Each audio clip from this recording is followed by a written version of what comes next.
o'clock. And it's going to be a brief live talk. I'm in the midst of doing some work on my yoga teacher 200-hour certification course, and I'm doing some advanced pranayama. So I'm taking a break, which is pretty intense. Actually, most of the time, even when we're doing breath work, we're not practicing pranayama. We are, technically speaking, in yogic terms, uh, pranayama requires breath retention as well as applying the bandhas.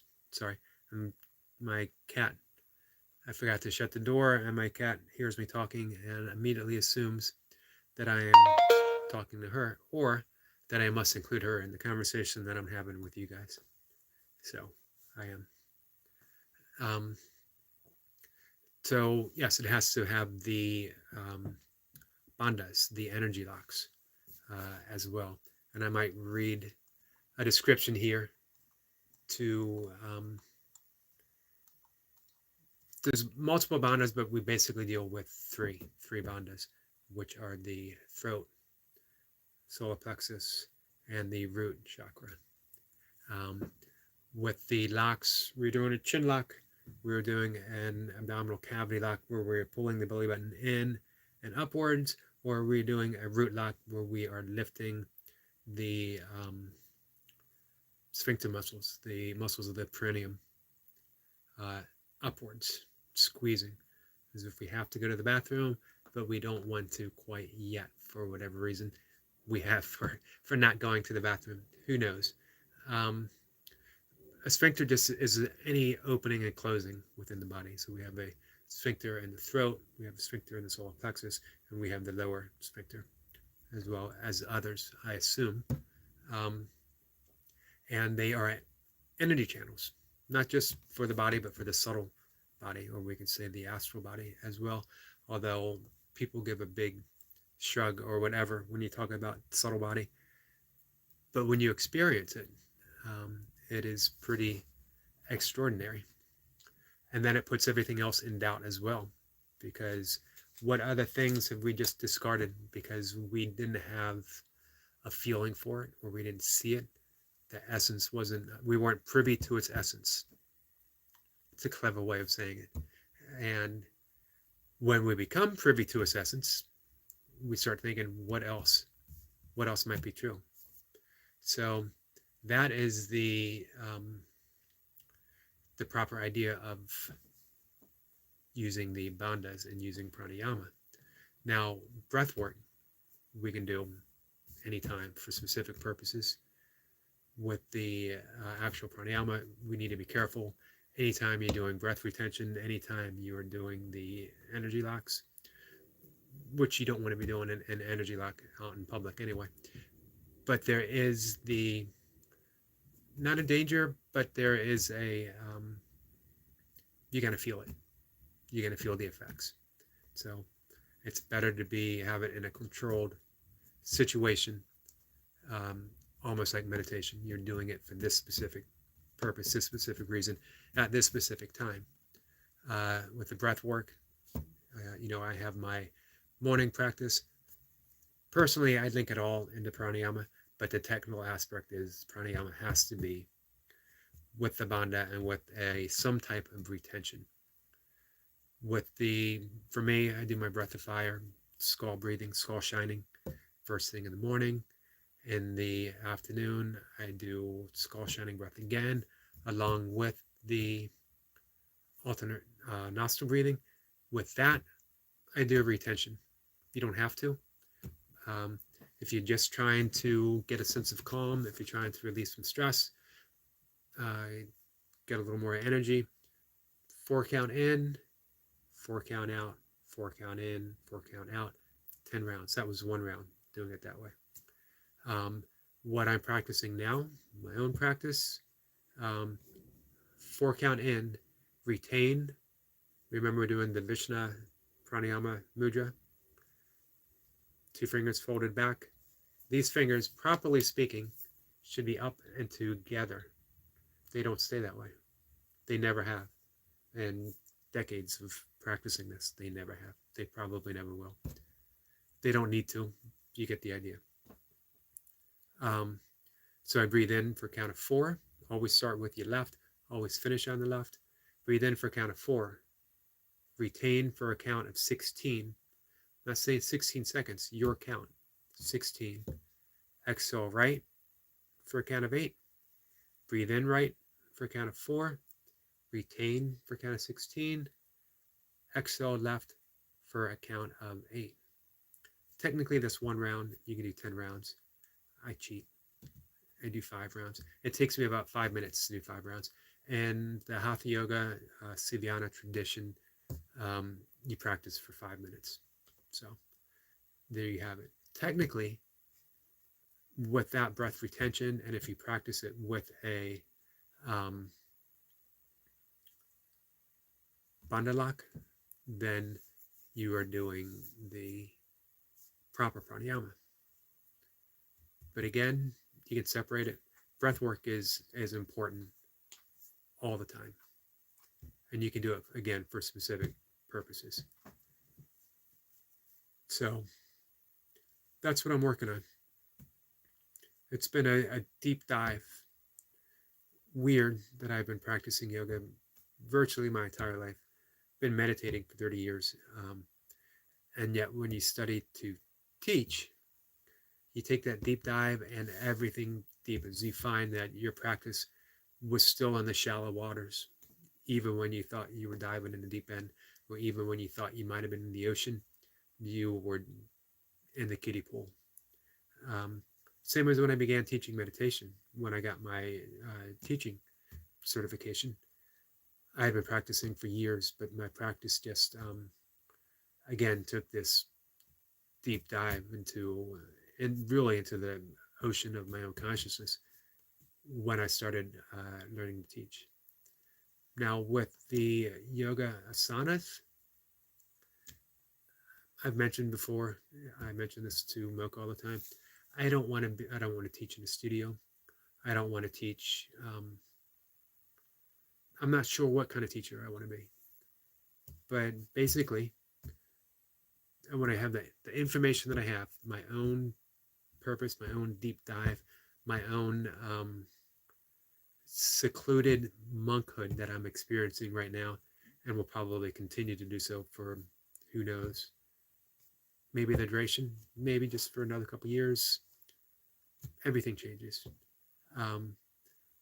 But I do want to be able to teach it to you guys, to, be able to offer the why and the how and what to expect. Why is this so important? Why is this so important to me? That I can't answer. Never had an answer.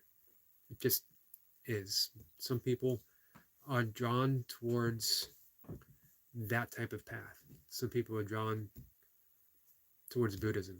Some people are drawn to be Sufis. Some people are drawn to be yogis. At one time or another, I was drawn to all of it. I thought perhaps Buddhism was my path, and I still appreciate so many aspects of it. Same with Sufism. But for whatever reason, all through the years, all through the decades, I'm always drawn back to the yogic path. And not just, again, practicing the asanas, but the Vedic mantra meditation just appeals to me more than the Buddhist style of meditation. The 8 limbs of Ashtanga Yoga, not to be confused with the Ashtanga Yoga class, but Ashtanga itself means 8 limbs. And we've covered those 8 limbs before. So that's where I am. That's what I'm doing. Taking a break. Came here to talk to you guys and see what's new, if anything. The let's see. Let's continue on here.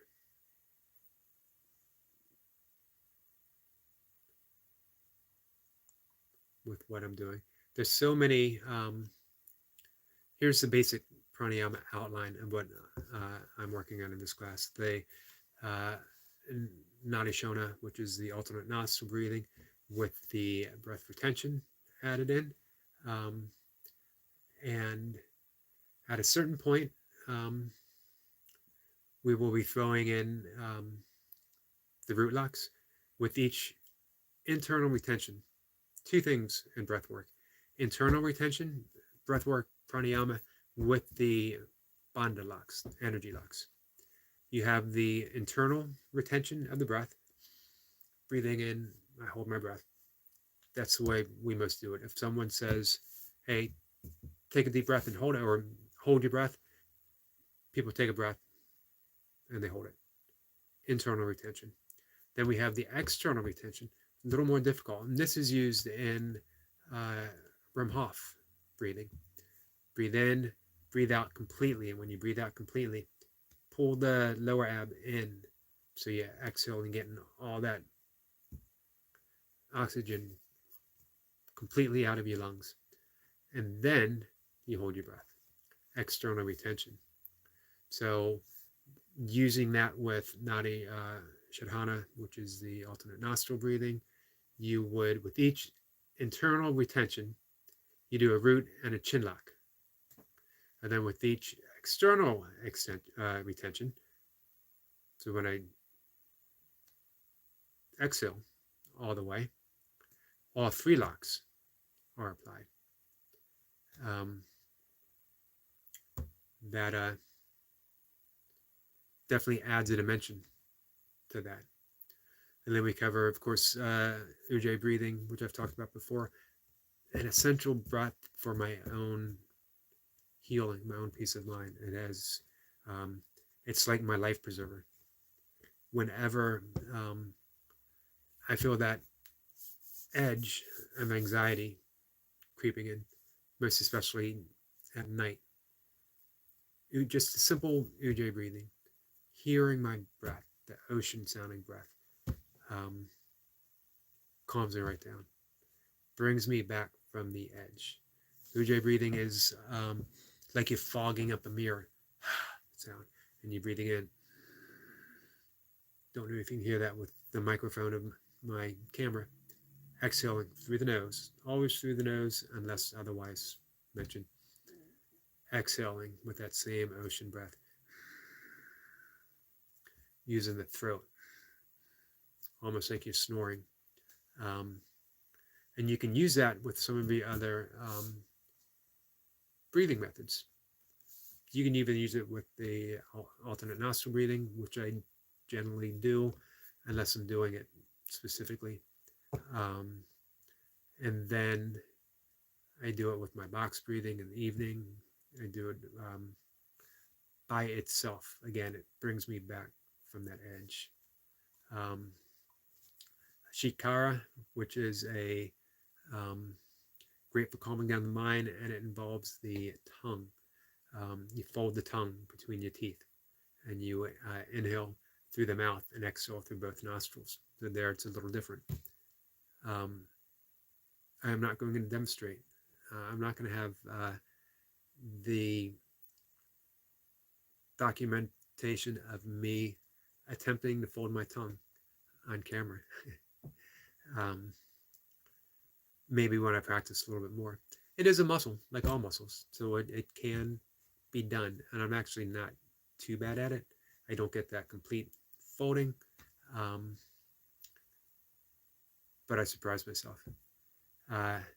Shitale, which is the fold the tongue into a tube and protrude it between the lips.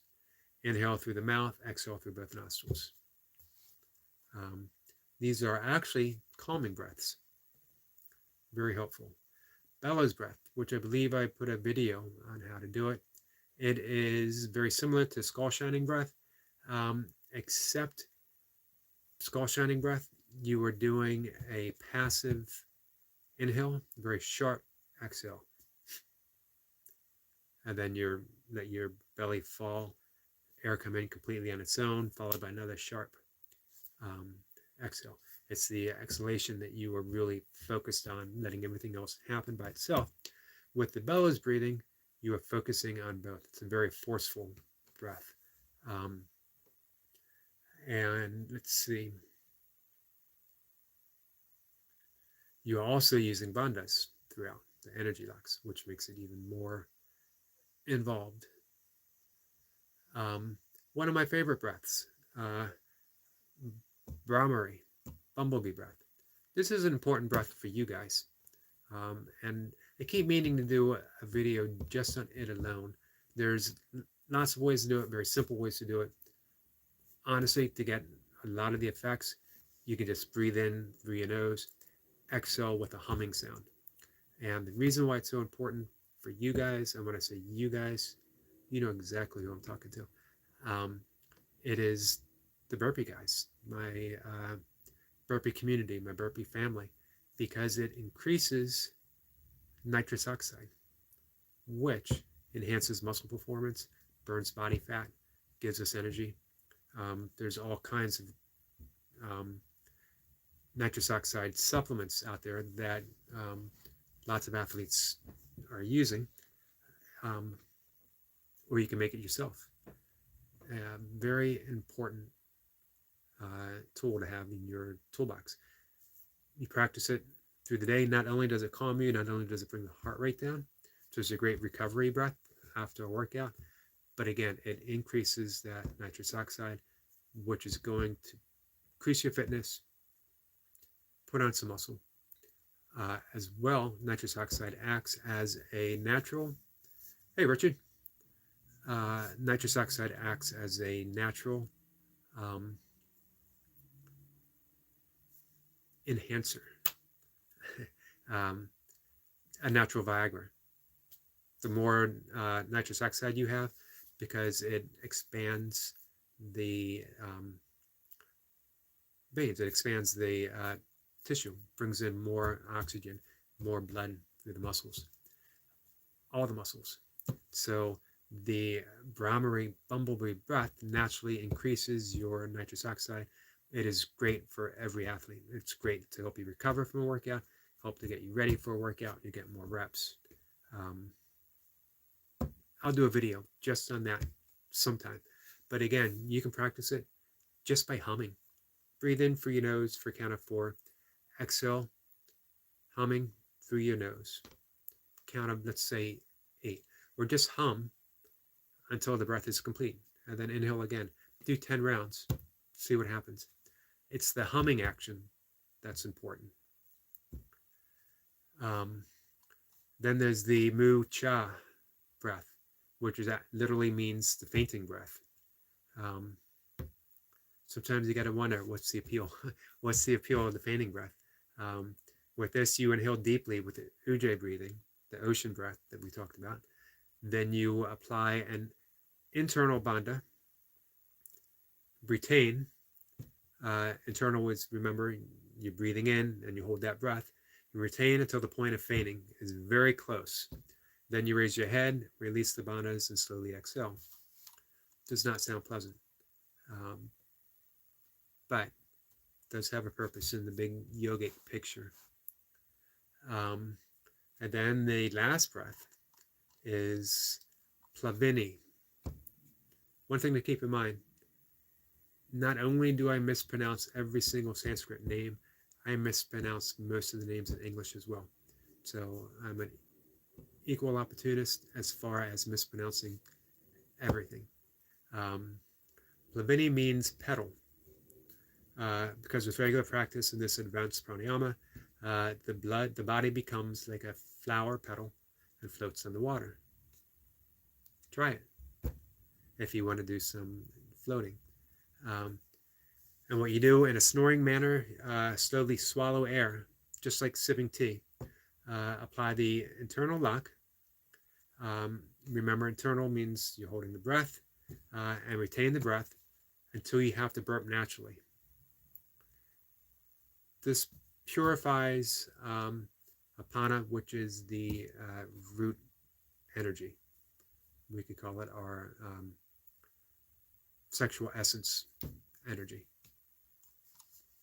So that's what I'm doing today. I'm sure you guys are doing, if not something more interesting, at least something that doesn't involve fainting or burping naturally.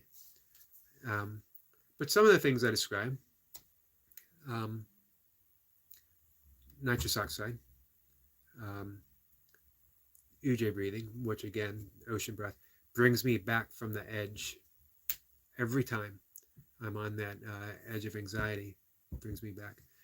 My friend Richard Runs Trail says raining today, maybe second time since the spring. I heard you mention once before. Was it either?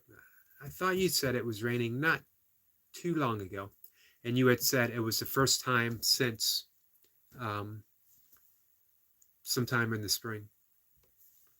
That's crazy.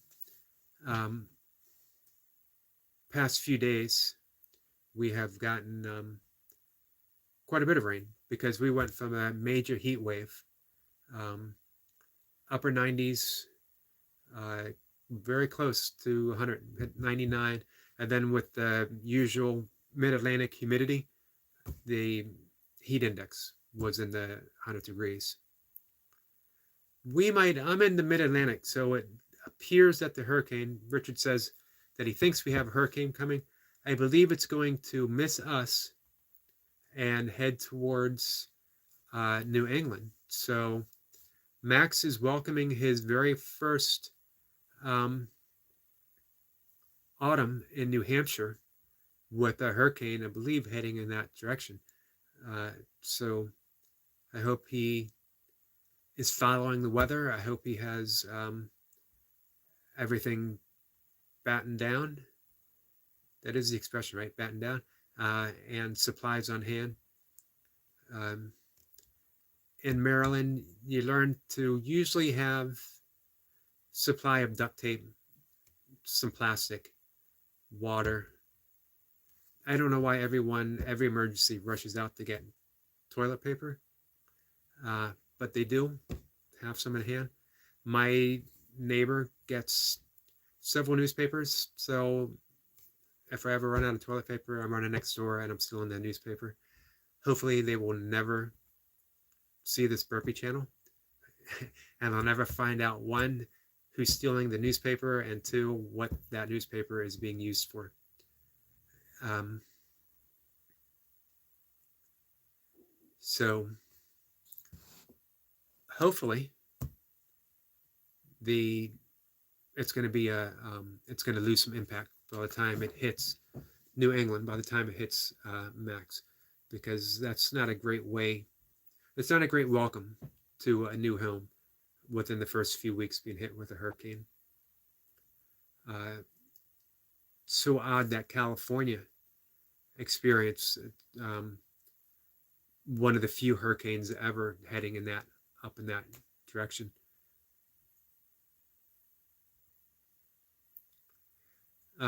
Richard says delivering newspapers in apartments was my first job as a kid.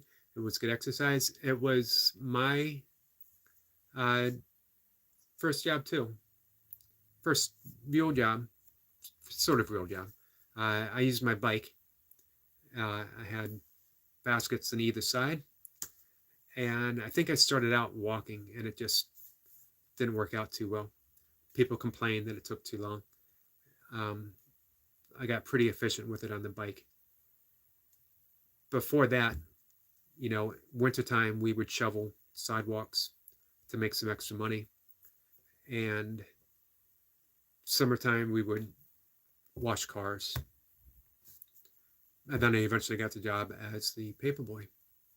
I actually knew people who did that even as adults and in their car. And they would have several different newspapers that they would do. And they made quite a bit of money. And they did it because they liked being up extremely early in the morning and getting it done and having the rest of the day to do whatever they wanted. Richard says it's rare to see newspaper in delivery these days. That's odd because I never thought of that. But you're absolutely right. I can't remember one. I can't remember the last time I saw a kid doing it, and I don't honestly don't think they do any longer.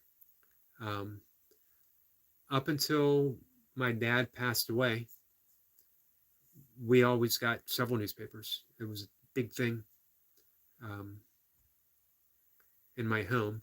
And when I came back here to be a caretaker for him, it was still, we had the New York Times. This is going to give away my politics. We had the New York Times, we had the Washington Post, we had the Baltimore Sun. Um, I am not opposed to throwing in the Wall Street Journal for some information. Sometimes I go online for the BBC. Richard says I like Sunday edition, but amazing how expensive now. Yeah, I basically read my news online now. I missed the Sunday paper though. I missed having the big everything, £5 per paper, and we got again we got 3 of them. We used to get the News American, which was another Baltimore paper that sadly went out of business way before that became a trend. Nowadays, print media is, who knows how long we're going to have it.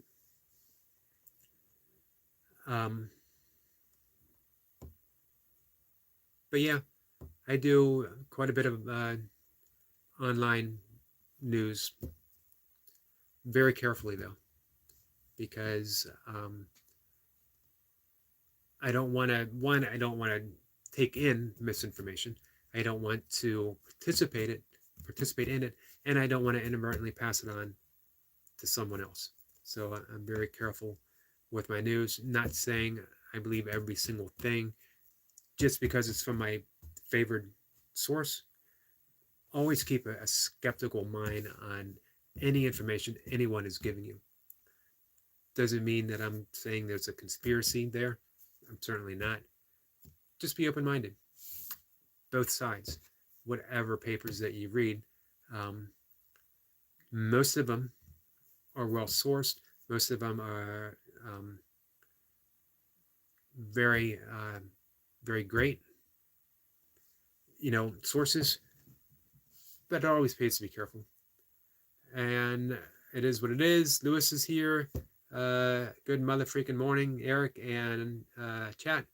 Hey, Lewis, how are you? Richard is here.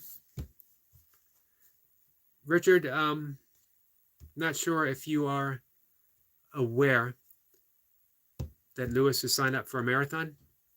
Lewis and his wife are signed up for a marathon. I did my best to get him to skip the marathon and go straight to a 50K. I even had Mocha try to talk him into it. You can't go wrong with a marathon, though. And for me, the funny thing, when I do an ultra, I want something remote. I want the trails. I want to get out there. Doing a marathon, I'd rather do what Lewis is doing. I would rather, great way to see a city. When you do the Baltimore City Marathon, you go right through the zoo, and the attendants come out, different animals, and you pass by them. You get to see the animals. If you're not worried about time, you can stop and pet some of the animals. Richard says, one thing I like about the marathon is the big ones, since 8 stations have bands playing music. Yep, the energy, just incredible in big city marathons. Lewis will experience that for sure. Freeway running is what Lewis says. San Diego seems to be a very scenic area anyway. So when you get it there,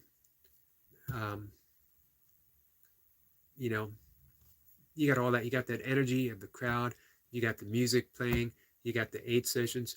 And as Richard will attest to, just having 8 stations that close is a blessing. You really, coming to a marathon I did a 50 miler well before I had done my think I did 3 or 4 50Ks and 2 50-milers before I even thought about doing a marathon. And I hurt more after running a marathon than I did from the previous 50-milers and 50Ks. One, I was trying to go faster. I was concerned about a finishing time, and I had very specific concerns. And I mentioned this to Lewis as well before. I needed to beat the juggler. I needed to beat the guy who was trying to run a marathon in sandals. I need to beat the guy who is wearing dress socks. I will not be beaten in the marathon by anyone wearing dress socks. I have a certain amount of pride. The path of yoga is all about diminishing the ego.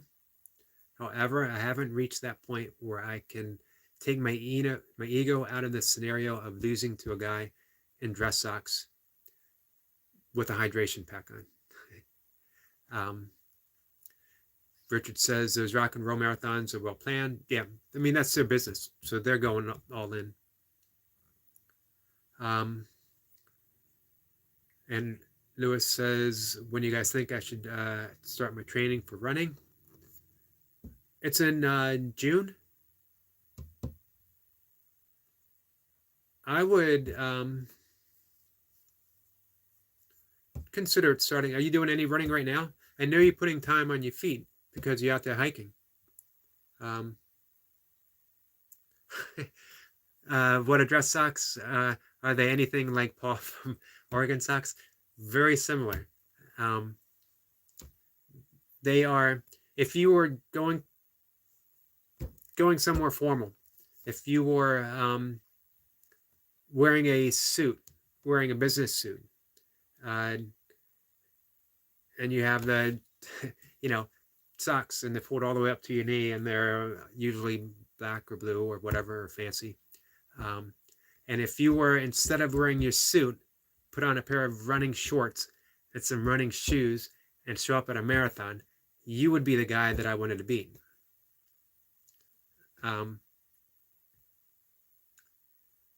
Richard says 5:52 is world record mile running backwards. Well, that is hard for me to get my head around. I can't do it forward. Yeah, I don't even remember my fastest mile. I might have been in my low 6s, maybe. But backwards. Funny thing is, I do throw in backwards walking, sometimes backward jogging, most every morning, because it is great for preventing or fixing shin splints, as well as working the glutes extra.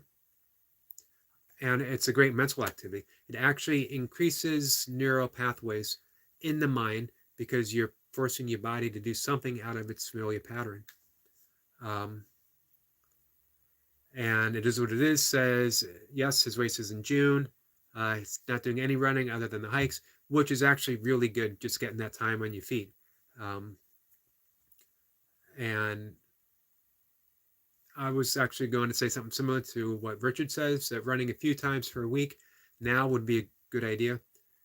Doesn't have to be big, but as Richard said, a few times a week, a couple miles, 2-3 miles, just getting used to it. That way, when you start getting some more serious running in place, it's not going to be completely new. You'll already have that foundation. A great book, Run Less, Run Faster, outlines they have a very specific plan on, I believe, just running 3, maybe 4 days a week, training for a marathon. So if you're short on time, if you don't want to invest 6 days a week or whatever, it is worth looking at. Let's see. Richard says backwards walking is popular in China. I can see that. It's the land of Qigong and Tai Chi, and they are very, very strong in their approach of working with the body for energy purposes. Richard says he saw it when he was living there. I remember you mentioning that you lived in China for quite some time. and that you would still possibly consider living there if it was possible right now. I would start getting in some serious training first of the year for sure. 6 months. You could get away with less, but you want that. You want the firm foundation. You want to suffer as little as possible and maximize your enjoyment. If you're going for a specific time, maybe start training earlier. But if it's just for the finish, 6 months getting that foundation again so you can enjoy it. You don't want it to be a slog fest. You don't want to be hurting. At mile 16, you're on the struggle bus and you're just lurching forward, hoping you can make it. You want to avoid that and enjoy it. Richard says, yes, he lived in China 10 years. And they had a house near Tibet. The Chengdu.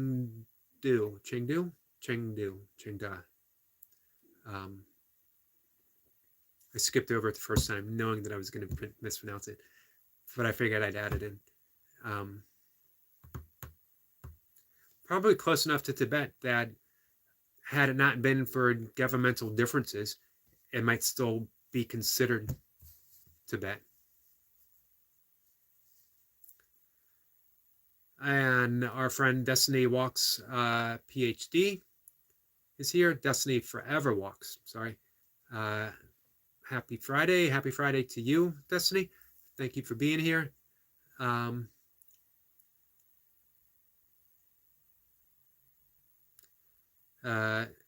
Chengdu is famous since this is the city where the pandas come from. Huh, I did not know that. You would think I would, because I actually really like panda bears.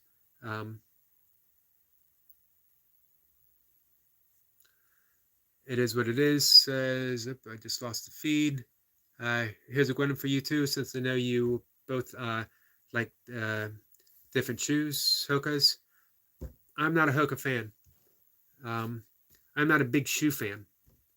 I did my first 50K in minimalist shoes. I did my first 50 in barefoot shoes, and I did my hundreds in minimalist shoes. The biggest shoes I ran in, the ultras, because they're zero drop, but I still look for the ones that didn't have much cushion. They were okay, but I don't run a ton right now. I run every day, just not a lot of distance. I throw it in with my walking, and I usually walk 4 to 5 miles through the course of the day, and I throw running throughout. I run in my Vibram 5 fingers. Richard, however, is the go-to shoe guy, so he will steer you in the right direction for 4.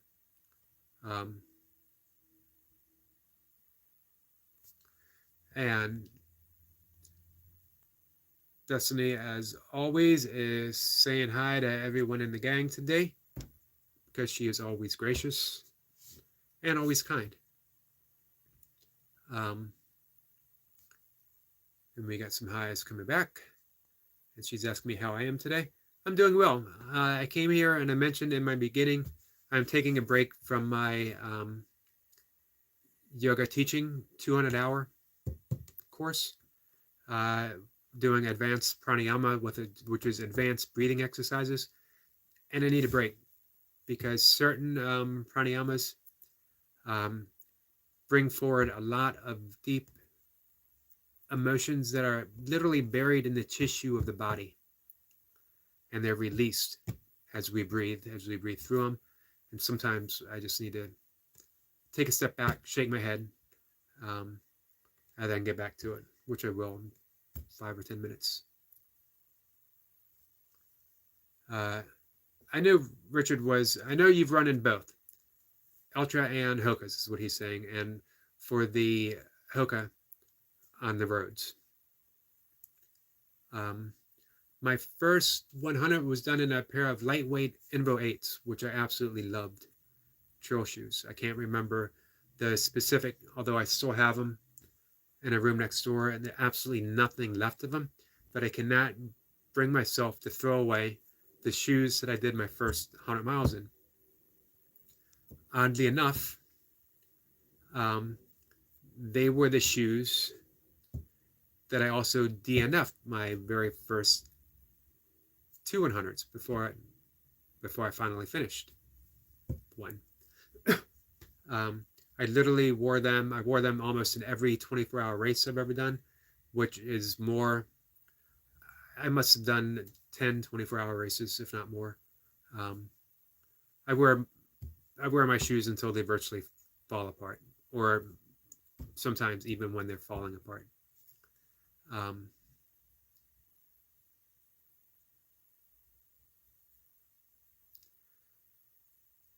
it is what it is. Has a question. Am I going to run the marathon on the shoes I am training in? Probably not. One, your training shoes might not last you up until the race, although you might run a run in the same type if you find that you're happy with them. A lot of people, if you're racing, you might want to go with something lighter, perhaps. Um, Richard suggests use the same ones. Um, there's a lot to be said for familiarity. Not a lot to say about pronouncing it correctly, but there's a lot to what Richard's saying. And he's saying the same style that you were training in, because again, they might not last. Your training shoes might not last you all the way through your training up until the race. Destiny says, good for you. Eric McCarty, sometimes we need that break for our own me time. Stepping back sometimes gives us a better view of what it is ahead of us that needs our attention. Absolutely. And again, it's intense when you're doing the heavy breathing stuff, heavy breathing work. There's an emotional emergence. The things that we've deeply buried within the tissues of the body, deep in our minds, are brought forward. And it's just good to take that break and shake your head and then dive back in just a little bit. Richard says, good point. It depends on how many miles. I usually retire after 400 miles. That's pretty good for... I had a lot of people complain that Hokas don't last. And for me, because I do a lot of walking, the Ultras don't last.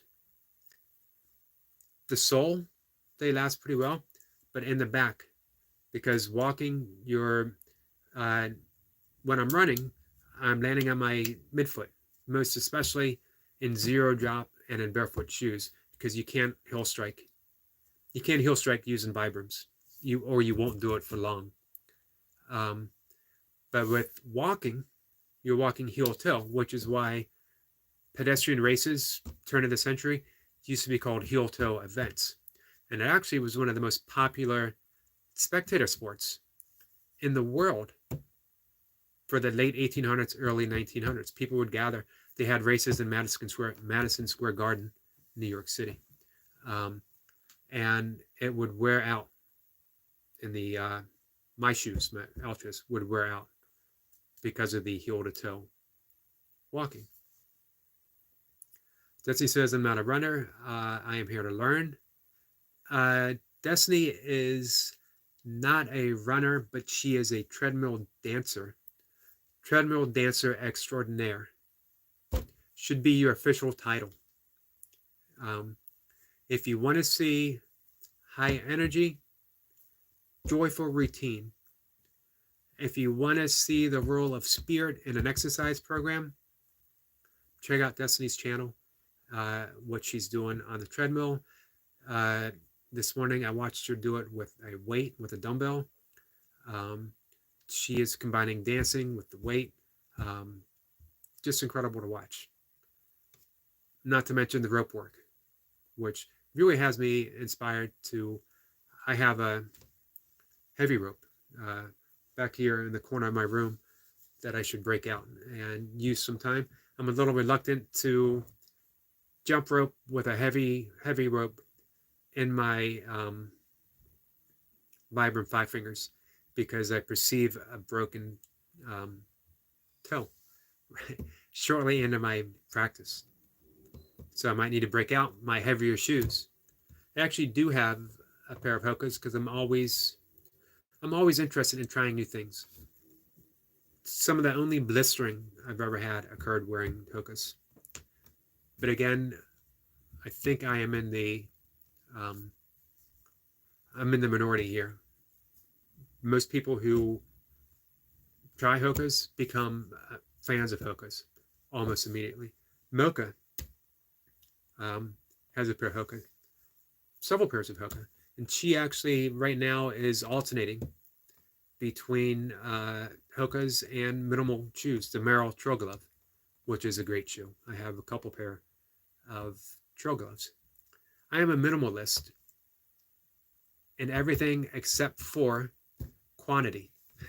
I have a basketfuls of shoes. One is because I never throw any shoes away.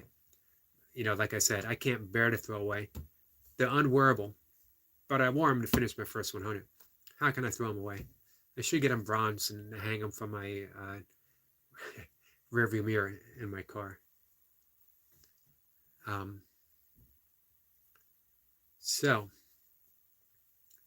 yes, I am working on my yoga class. As mentioned, um, I am not going to teach yoga in a studio. I'm not going to teach yoga as an exercise prescription. What I'm going to do is come here to YouTube and talk about yoga until all my burpee friends have an intervention and say, hey, talk about something else. um, which I will.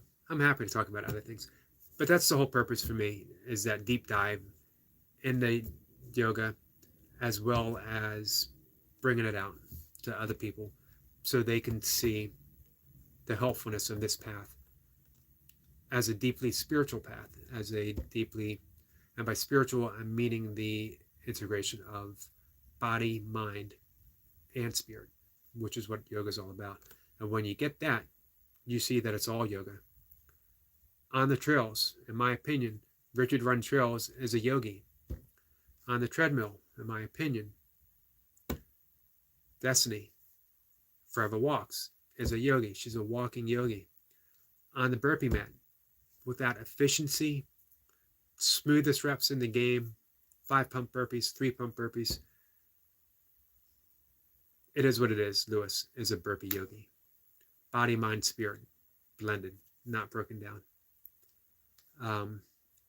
Destiny is asking, track runner, marathon runner. When I started running seriously to race, I always ran to condition myself for something else.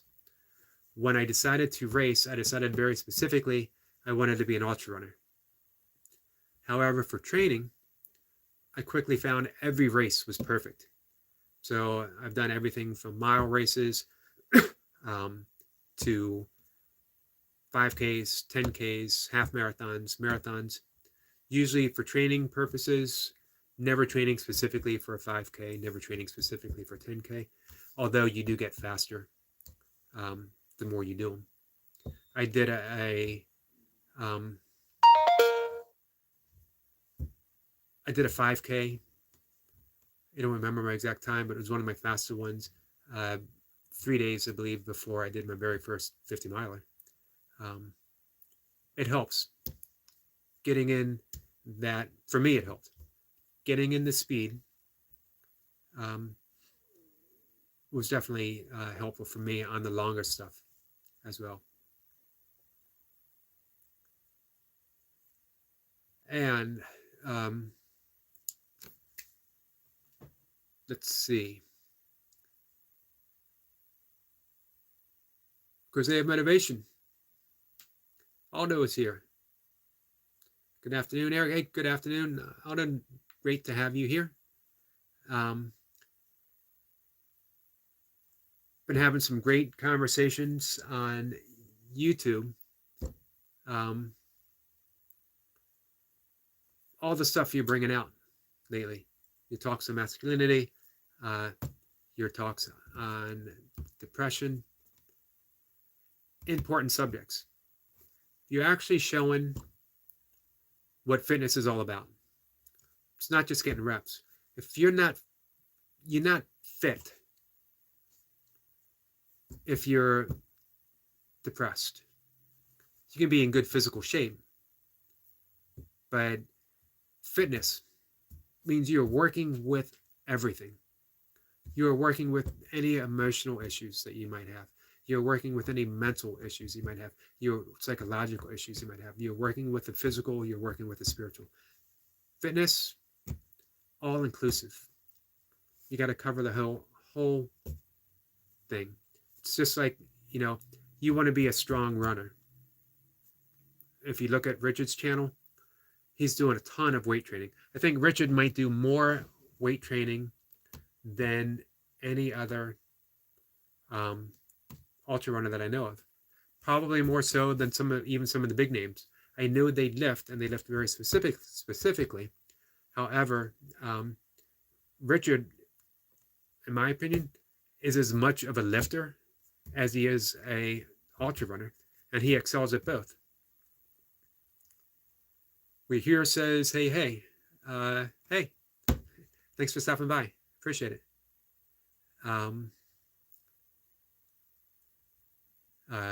Let's see. Otto says he loves running. So do I. I don't do it, I don't do it the way I used to. I've run a minimum of half a mile every single day since November. And I did it the same before, for a year before. One day in November, I took it off because I took off that day. Still did my burpees. And I set out to do my run. And again, I incorporated in my running and my walking. So I'll walk maybe 4 miles, and then I'll do a half-mile run somewhere in there every day. I took that day off in November because I was hit with Bell's palsy. And I thought, Mocha thought, that it was actually a stroke, because I lost all feeling in the left side of my face.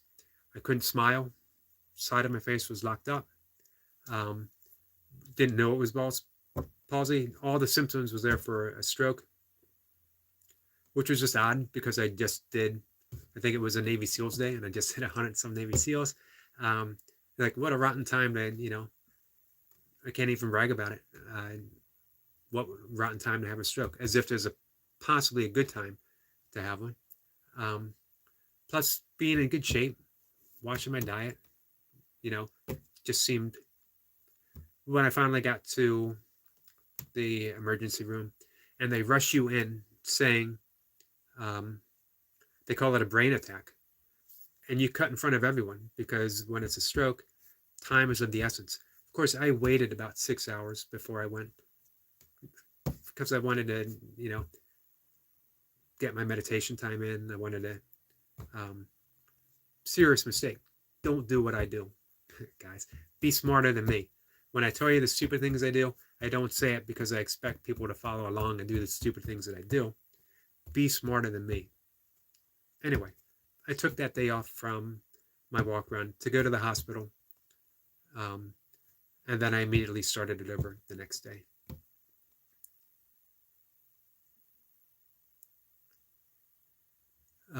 Let's see. Destiny is asking Aldo if he was on the track team when he was in school. Richard is saying that he plans to do the 12-mile drill today or Saturday. I saw that on Iron Wolf. I have never done burpees with the counts. That should be interesting. I'm going to have to look that up from Iron Wolf, and hopefully you'll be posting some of that, Richard. Looking forward to seeing that. I ought to say that's crazy what happened to you. Yeah, it really was crazy because physically I felt fine, but again, I couldn't smile. I couldn't open the side of my mouth. Um, I couldn't. I got very lucky with my eye because some people, when they get Bell's palsy, they can't close their eyes. They have to tape it shut at night. What happened with me is I couldn't do. I could shut it, but then it would stay shut. It was just weird, and it didn't last as long as it does for some people. I think I had it for about maybe 6 weeks total. Um, Richard says he says 6 count don't count unless you count. Yeah, otherwise they're one pumps.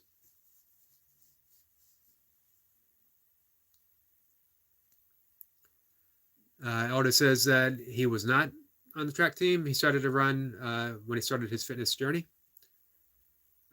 Running will take you far. I don't mean that literally, although it will, but it'll take you far within. Take you far within your mind. Will take you far within spirit. I have a Facebook page I started over a decade ago, Running with Spirit, which is all about that. I wrote a book on the Tao Te Ching of distance, using running as applied to the principles of the Tao Te Ching. Odo says that he believes fitness is a playground, and it is most definitely. And people like you and Gus, Paul, Barefoot Burpee, all of you guys show that all the time.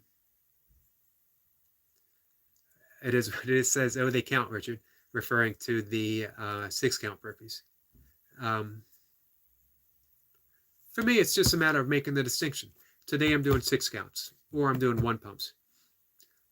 1 pumps, some people say, well, 6 counts are harder because you're counting it out loud and changes your breath, which is true.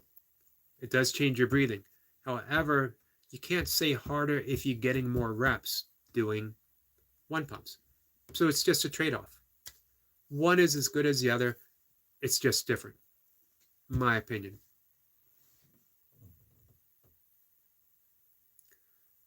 Lewis says, I don't understand Burpee Warriors to say, if you don't do this, it doesn't count.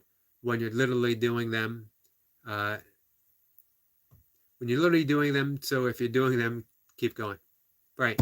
I agree. I agree with that completely. Do what you do. You know?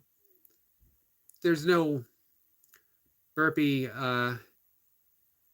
level of, these rules are how you do it. I respect Iron Wolf completely, as well as I respect everyone, all you guys. But we make the rules as we go along. The founder of Burpee, Mr. Burpee, I can't remember his first name, he'd be saying, all you guys are doing it wrong.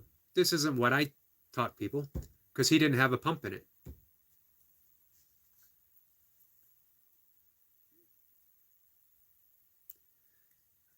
Richard says, good point. Lewis, Iron Wolf, Max, and they have some strong rules. They do, for a good reason, because it works well for them, and for Max, because he has a protocol that he's asking people to follow. For Iron Wolf, because he's a Marine, this is the way we do it in the service. And if you're following Iron Wolf style training, you want to be doing it my way. If you're following Busy Dad style training, you want to be doing it my way. If you're following Lee Hazard style, strong style, you want to be doing it his way. All of them have excellent points for them and for those who want to follow their fitness protocol. My own fitness protocol is when I'm doing Busy Dad style training, which I do. I know there's somebody right now, if Paul from Oregon is here, he would be saying, you said doo-doo. It shows you where my mind is at. It shows you where I believe Paul from Oregon's mind is at. I practice busy dad style training, and when I'm doing a busy dad session, I go by busy dad rules. Sometimes I like to throw in a strong style session, and it's a salute to Lee Hazard, who was one of the first people that I followed on in the burpee community. Someone I have the highest respect for. Um, I have followed some Iron Wolf stuff, uh, and I enjoy it. And when I pick one of his programs to do, I do my best to stick with what he says. Barring some exercises that just don't agree with me at this point in my life, I might make some change, but I do it in the spirit of Iron Wolf. When I do my own stuff, there's no rules. I just do my own stuff. Otto says, let's see. Richard says that his memory gets challenged under stress, so I will try. It's actually a good thing, actually, because then you're going to be working on what we were talking about with Aldo previously about all aspects of fitness. You're working your mind as well as your body. And Aldo says he never knew that there was that was the secret of 6 counts. Yep. Same with unbroken. But everyone has very specific meanings of unbroken that they stick with. Mostly, it's like Burpee King, you don't move your feet. Where you land is where you start your rep. And I think that's the accepted. So when I say I'm doing unbroken, or I'm going to do this forever long unbroken, I do it his style. If I'm not doing it unbroken, I don't worry about it. Lewis says counting burpees is nothing more than a mental game. Yeah, which isn't a bad thing if that's what you want to do. If you just want to get reps, and getting reps is really, really, really what it's all about, then just get the reps. Some might say that you're going to get more core activation if you're doing very strict Lee Hazard strong style 6 counts. And he has a point. I did a set, this was a few months ago, 200 strong style 6 counts. And I was actually pretty sore, holding each for a beat before coming back up. But man, Lewis says, who's Max? Busy Dad. The Busy Dad.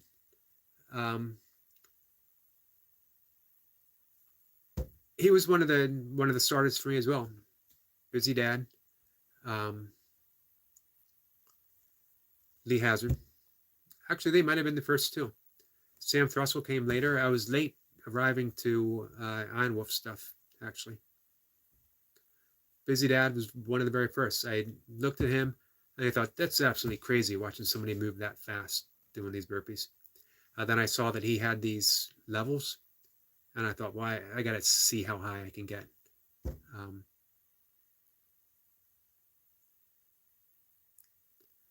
Let's see.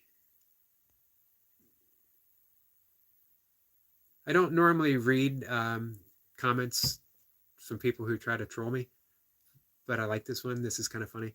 Is your left ear is pure, so nobody knows you're gay. Now, if my ex-wife / partner Mocha was here, she would correct you by saying Y-O-U-R is incorrect. You want to say you are gay. You're. So, anyway, that would be a pretty weird thing when I was 13 years old, getting my left ear pierced and saying, pierce my left ear because 45 years from now, some guy is going to show up on YouTube and ask me, did I get my left ear pierced? So people wouldn't think I was gay. Yes. I had that foresight when I was 13, 45 years ago. And you saw right through it. That's absolutely amazing that you could do that. Also, it certainly did fool my ex-wife and my girlfriends that I had. Anyway, so enough of that. Richard says, yes, Max's Busy Dad program.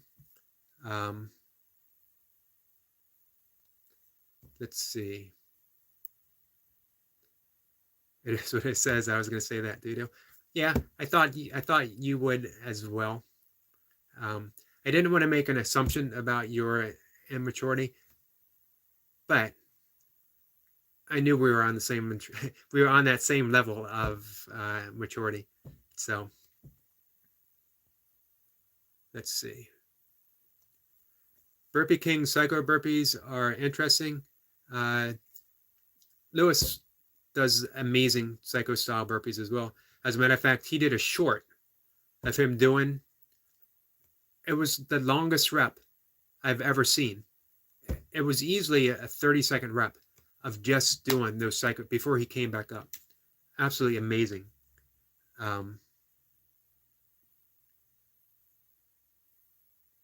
Yeah, and his feet, Rich is going on saying his feet land in the same place every time. He mentions not to adjust, so has some rules.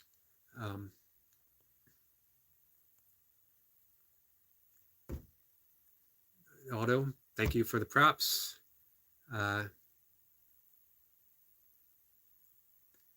And I don't know how to pronounce IFNHU. I just add that to the list of all the things in the world that I can't pronounce, which grows every day. I would make a list of it, but you know, I'd have this list of things I can't pronounce. What good would it do me? He's laughing and he's saying, thanks for taking a joke. Bye. Hey, every time. And you know, like I said, if somebody's going to show up to be even, you know, a light troll, be funny, be clever, and you were, so I appreciate it. So Richard said, yeah, he saw that clip of Lewis, and Lewis is saying psychos are freaking amazing. I'm going to take your word for it. Psychos are freaking amazing to watch. If you ever see me make a video and my nose is in a cast, I got one of those bridges on and everything's taped up, and you'd be like, what happened? And I'd be like, well, I wanted to try the psycho burpees. I would do a face plant, probably, maybe not immediately, but it would happen sooner or later.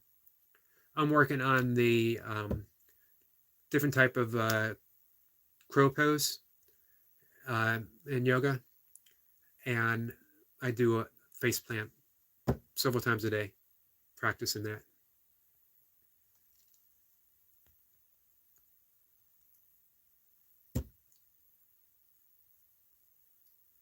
Lewis says he got 34 straight under my belt. Yeah, that's amazing, because that's just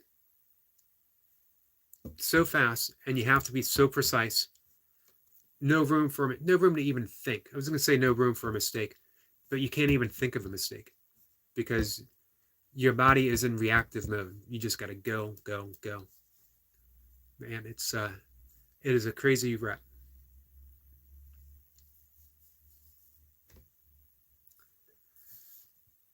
All right, guys. So I came on for a 20-minute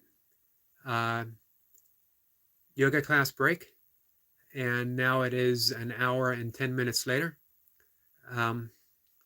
Appreciate you guys, one, giving me the break, giving me a great conversation, and some great points made, as well as excellent conversation. Lewis, I'm really looking forward to seeing how your marathon training goes, and I hope you will also include some of that in some videos. Richard's making a good point. Change title to burpee practitioners. Yeah. Aldo is saying, thank you, Eric. Thank you. I appreciate you showing up.